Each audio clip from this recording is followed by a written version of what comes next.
In today's video, I'm going to teach you how to attach files in Trello cards. Whether you're sharing a specification, a screenshot, or a PDF, adding it to the card keeps your team aligned and saves you from hunting through chats or inboxes. Before we start, make sure you're signed in to Trello and have the board and list you're working on open in your browser or desktop app. First, open the card where the file belongs.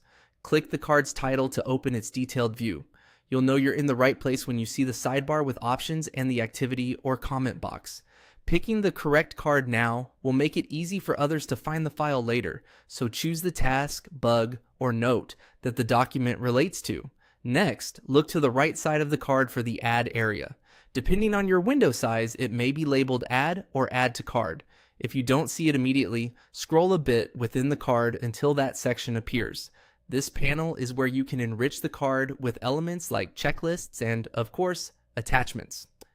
In that Add section, click Attachment. This opens Trello's attachment options. We'll focus on uploading a file from your computer. Using the Attachment button ensures the file is stored with the card and is visible to anyone who can open the card, following your workspace permissions. Now, click. Choose a file. Your system's file picker will open. Navigate to the document, image, or archive you want to share, select it, and confirm. Give the file a clear name before uploading so teammates can identify it at a glance.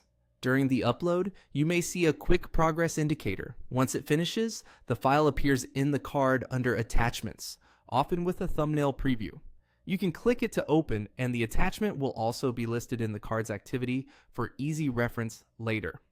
If you're not working with large files, keep in mind that workspace plans can impose size limits. Compressing images or exporting a lighter PDF can help.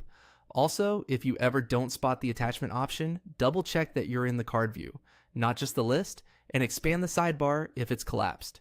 And that's it. Open a card, choose Add, select Attachment, and click Choose a File to complete the upload. Thanks for watching, and feel free to replay any part as you practice attaching files to your Trello cards.